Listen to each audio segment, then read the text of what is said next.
Sabe quando a gente olha a ficha técnica de um carro esportivo antigo? A primeira coisa que a gente procura é a cavalaria. É uma métrica simples, né? O carro vai de 0 a 100 em tantos segundos e fim de papo. A expectativa já está ali, definida. Uhum, exato. É uma promessa bem direta de desempenho. Pois é. Mas quando a gente entra nesse mundo das cervejas artesanais modernas, esse tipo de velocímetro rígido parece que quebrou de vez. E a missão da nossa análise profunda de hoje é justamente destrinchar o perfil técnico de uma cerveja que está virando essas métricas de cabeça para baixo. A gente está se baseando no documento The Fidance Flowers in Bloom Technical Profile, certo? Vamos desvendar isso. O que faz esse rótulo ser um estudo de caso tão, perfeito para essa quebra de paradigma? Bom, a Flowers and Bloom da Fidance Brewing Co. é, o exemplo perfeito dessa transição. A gente está falando de uma Double New England Hazy IPA de linha.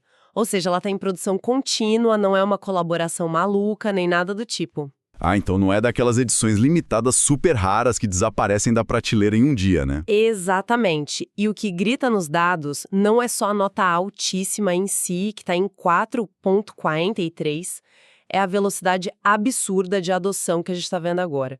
São 692 avaliações, com 767 registros no total, sendo que 743 são únicos. Nossa, isso é muita coisa para uma cerveja de linha. E olha, eu fico muito impressionada. 328 desses registros aconteceram só no último mês.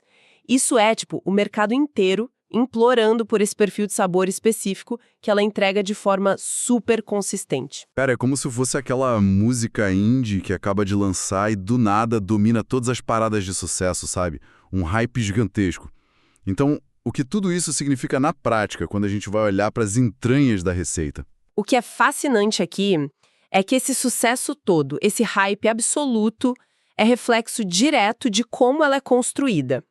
A gente tem um ABV bem potente de 8%, que é o padrão de uma Double IPA, mas o motor mesmo vem de um trio de lúpulos muito bem pensado, que é o Citra, o Nelson e o Picharini. E normalmente essa carga absurda de lúpulos deixaria a cerveja super agressiva no paladar, né? Totalmente.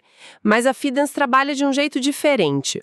O foco deles é extrair os óleos essenciais, os terpenos e suprimir os ácidos alfa. Ah, e aqui é onde a coisa fica realmente interessante. Porque eu estava olhando os dados e o IBU da Flowers in Bloom está marcado como NA, não aplicável. Isso me deixou pensando, será que omitir o IBU de uma Hazy IPA entupida de lúpulo exótico significa que as cervejarias estão abandonando aquela velha guerra do amargor de vez?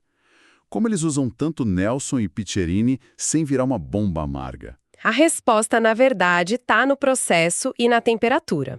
O foco agora é 100% no aroma e na fruta. Eles não fervem mais o lúpulo no começo da produção para gerar aquele amargor intenso que o IBU costuma medir.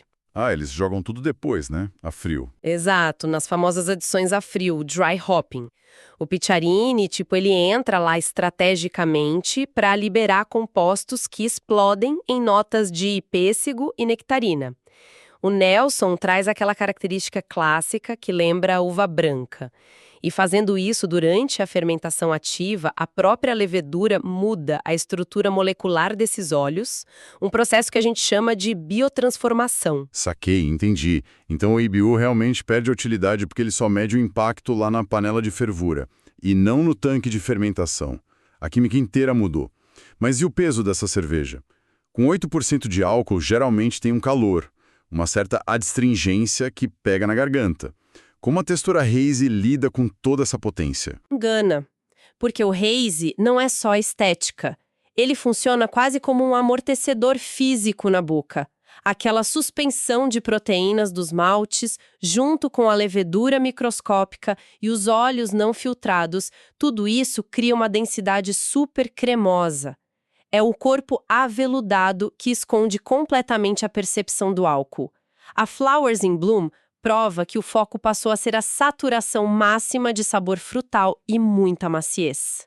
Voltando lá para a nossa analogia do carro esportivo, é como se a indústria inteira parasse de olhar só para o tamanho do motor e prestasse muito mais atenção no conforto da suspensão e na aerodinâmica.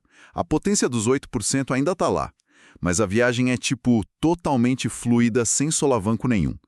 O que nos deixa com um pensamento bem provocativo para quem está ouvindo a gente agora. Se as cervejarias estão simplesmente ignorando métricas clássicas como o IBU e apostando fundo nessas misturas complexas com o Picharini, será que os números tradicionais que a gente sempre usou para julgar uma cerveja já estão ficando obsoletos na hora de prever o gosto real da bebida? Pois é, uma ótima reflexão para a gente encerrar. O paladar é que manda agora. Fica aí a provocação para a nossa audiência continuar explorando. Até a próxima! E assim chegamos ao final de mais um episódio do Beer Review, um podcast da Rare Beer Brasil. Aqui exploramos o universo das cervejas artesanais, com histórias, curiosidades e experiências que tornam cada gole especial. Beer Review, Rare Beer Brasil. Se você curtiu, siga o podcast na sua plataforma preferida para não perder nenhum episódio. Compartilhe com amigos que amam descobrir novos sabores e histórias. Beba menos, mas beba melhor. Até o próximo episódio e saúde!